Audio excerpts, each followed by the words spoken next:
এখন মোটামুটি নিয়ে নিছি। আমি এখান থেকে যদি দেখি, এটাকে ডিসিলেক্ট করি, এখানে মাস্কিং যে করলাম আমি, এখানে দেখেন এটা কিন্তু স্পষ্ট বোঝা যাচ্ছে। কেন বোঝা যাচ্ছে? এখানে আমার ফেদার দেয়া নাই।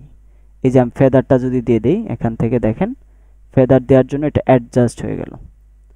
এখন যদি আমি দেখি,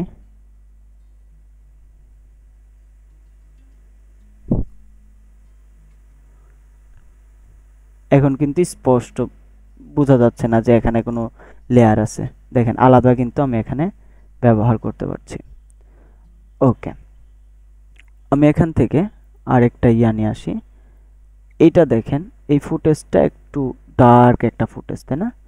তো এই ফুটেজটা আমি এখানে নিয়ে আসি, এটা আমি ডিলিট করে দিই, এটা ডিলিট করে দেই। দেন হচ্ছে এখান থেকে আমি ফুটেজটা নিয়ে আসি। আমি তো এখানে 8GB কার্ভ ব্যবহার করছি, তাই না? 8GB কার্ভ ব্যবহার করার পর আমি এখান থেকে লিনিয়ার ওয়েবে অ্যাডজাস্টমেন্ট লেয়ারে ক্লিক করলাম, 8GB কার্ভে আসি। এটার এখন দেখেন আমি এখান থেকে এটার কালার সিরিটা একটু বাড়াই হালকা। এখান থেকে যদি আমি রেড কালার করে দেই, এটা দিয়ে আরো ভালো বুঝতে পারবেন। দেখেন আমি যদি এই দিকে রেড কালার করে দেই, পুরোটা এটা রেড হয়ে যাচ্ছে। আমি এখান থেকে হালকা সামনের দিকে কমাই দিলাম। পেছনের যে আমার এখানে স্কাইটা আছে, স্কাইটা দেখেন আমি এখান থেকে একটা লুক নিয়ে আসতে পারছি। স্কাইটার কালার চেঞ্জ করে দেই। দেন স্কাইয়ের মধ্যে আমার এটা কতটুকু ব্লু থাকবে নাকি সামনে থাকবে।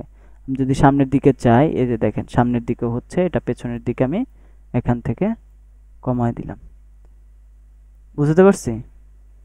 এবার যদি আমি এই দিকে বাড়ায় দেই, এইদিকে কমায় দেই, যে স্কাই কালারটা ব্লু থাকবে, এদিকে আমি এটাকে হোয়াইটটাকে কমায় দিলাম, এদিকে আমার হোয়াইটটা বেশি থাকবে। এই যে দেখেন এদিকে আমি হোয়াইটটা বেশি রাখলাম। দেন এটাকে আমি এদিকে কমায় দেই, সবুজটা নিচে থাকবে।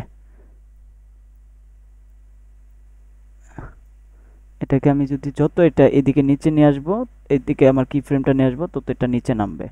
আমি এটা যত নিচে নামাবো তত এটা নিচে নামবে।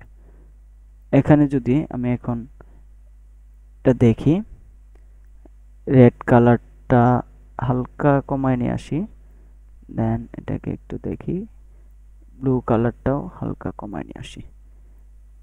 আমি এখান থেকে যদি ইন্টেন্সিটিটা এদিকে বাড়াই, এখানে আমি হালকা ইন্টেন্সিটি বাড়াইলাম। আমি এর আগের এবং পরের লুক যদি দেখি, এটা হচ্ছে আমার আগের লুক, ঠিক আছে? আর এখান থেকে যখন আমি 8GBটা ব্যবহার করলাম, 8GB ব্যবহার করে কিন্তু আমার পুরো ফিলটাই আমি চেঞ্জ করে ফেলছি। এটা একদম ডার্ক একটা লুক, দেখেন এখান থেকে যদি দেখেন এটা ডার্ক একটা লুক, তাই না? আমি যদি এখান থেকে এফএক্সটা অন করি, এখান থেকে আপনি যদি এখান থেকে এই কালারটা না দিতে চান, যে গ্রিনটা দরকার নাই, শুধু ইন্টেন্সিটিটা বাড়ুক, তাহলে এভাবে থাকবে, সমস্যা নাই। আপনি যদি চান যে না আমি এটা ইন্টেন্সিটি ফুল করে দিই, পুরো উপরে, লেয়ারের উপরে, উপরে নিচে না, পুরো লেয়ারের উপরে অ্যাপ্লাই হবে, সেটাও করতে পারেন। বাট আমি এখান থেকে এটা কমায় দিচ্ছি। দেন হচ্ছে রেড কালারটা যদি উপরের দিকে দিতে চান দিতে পারেন, না চাইলে এভাবে আপনি একটা লুক নিয়ে আসতে পারবেন। ওকে, এখন যদি আমরা এটা দেখি, এফএক্সটা অন করে আমরা এফএক্স এখান থেকে অফ করতে পারবো, এখান থেকে অফ করতে পারবো। এই যে দেখেন আমি এটা কোথা থেকে পাইছি, প্লাস আইকন থেকে, এখান থেকে এফএক্স নিয়ে আসছি, এটা নিয়ে আসছি। এর জন্য আমি এখানে বাটনের মধ্যে এফএক্সটা অ্যাড করতে পারছি। আপনি লেয়ারের মধ্যে যত এফএক্স ব্যবহার করবেন, সেটা যদি এট আ টাইম আপনার এই টাইমলাইন প্যানেল থেকে এফএক্সগুলোর আই অন অফ করতে চান, এই যে এখান থেকে আই অন অফ করতে পারবেন, ঠিক আছে? এখন এটা অন আছে, আমি যদি এটা অফ করে দেখতে চাই, এইভাবে অফ করে দেখতে পারবো। ওকে, এই যে দেখেন এখন অফ আছে। চেক করে রাখা মানে অফ থাকা, আনচেক করে দেওয়া মানে অন হওয়া। বুঝতে পারছি? এইভাবে হচ্ছে আপনি একটা লেয়ারের উপরে কালার গ্রেডিং করতে পারবেন। এখন আসি হচ্ছে, ধরেন এই অ্যাডজাস্টমেন্ট লেয়ারের উপরে আমি এখন 8GB ব্যবহার করব না। 8GB ব্যবহার না করে আমি যদি এখানে কালার ম্যাট ব্যবহার করি, নিউ আইটেম থেকে কালার ম্যাট, এখানে অনেক ধরনের কালার আছে। ধরেন আমি একটা ব্লু কালার এখান থেকে নেই, ওকে নিলাম।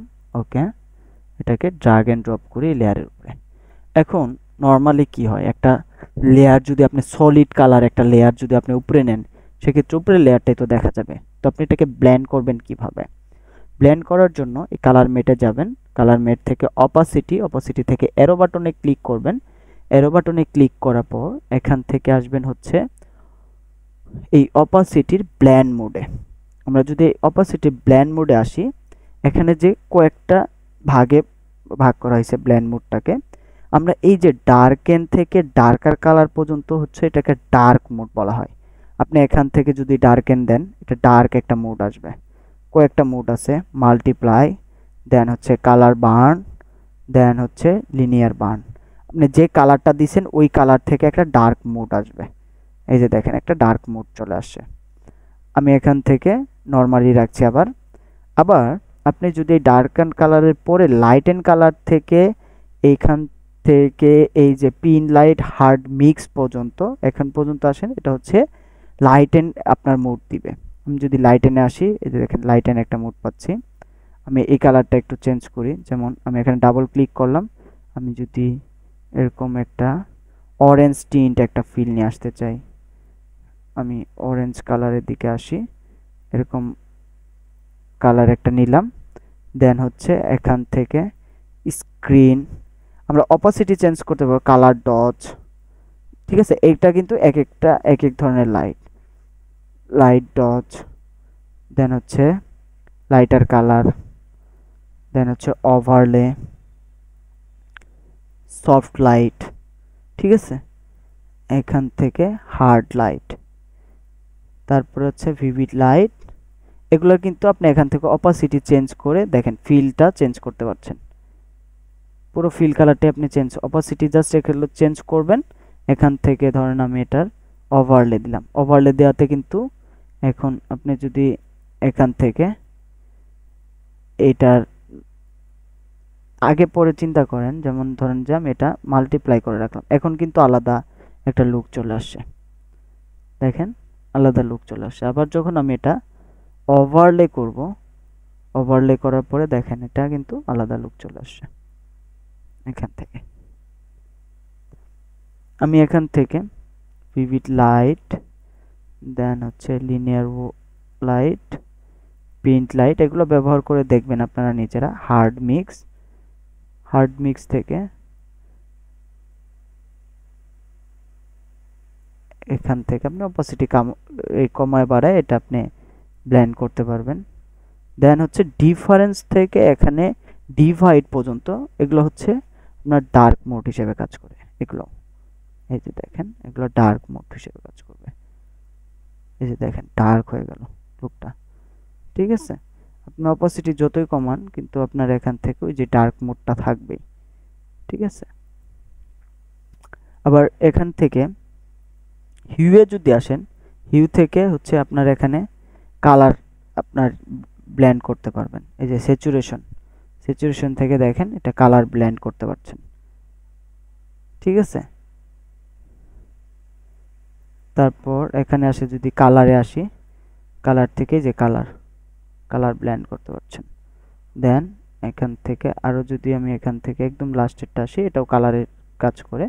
তো আমি এখান থেকে যদি মাল্টিপ্লাই দেই বা ওভারলে দেই, দেখেন এটা ব্লেন্ড করতে পারছি। ওকে, এইভাবে হচ্ছে আপনার যে লেয়ারটা থাকবে সেই লেয়ারের উপরে এখানে একটা সলিড লেয়ার ব্যবহার করলাম, সলিড লেয়ার ব্যবহার করে আপনি এখানে ব্লেন্ড করে দেখাতে পারছেন।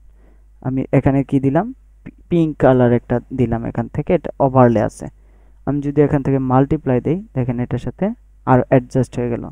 আমি এখান থেকে একটু হালকা এই পিঙ্ক একটা লুক নিয়ে আসতে চাই, তাহলে পিঙ্ক লুকটা এখানে চলে আসবে। আমি এখানে যদি ব্লু কালার একটা লুক নিয়ে আসতে চাই, এখানে ব্লু কালার একটা লুক চলে আসবে।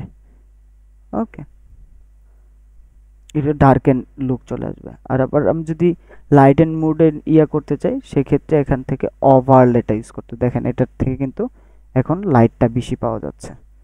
ওকে, এইভাবে হচ্ছে আমাদের যে কালারটা, এইটা দিয়ে আমরা কালার ম্যাটটা, ওকে, কালারটা আমি এখানে কালার ম্যাট দিয়ে গ্রেডিং করতে পারছি। আরেকটা হচ্ছে আপনার যে ভিডিও থাকবে, এই ভিডিওর মধ্যে যদি আপনি এখান থেকে কালার লিক্স ব্যবহার করতে চান বা কালার লিক্স ব্যবহার করে ট্রানজিশন দিতে চান, সেটা দিতে পারবেন। কিভাবে? যেমন ধরেন আমার এখানে যে ভিডিওটা আছে, আপনারা বিশেষ করে এটা ওয়েডিং ভিডিওগ্রাফি অথবা হচ্ছে বিভিন্ন ফিল্মের মধ্যে বা নাটকের মধ্যে এই ধরনের কাজগুলো দেখবেন। এটা হচ্ছে আমার ট্রানজিশনের জন্য আমি এখান থেকে কালার লিক্স যদি আমরা এখান থেকে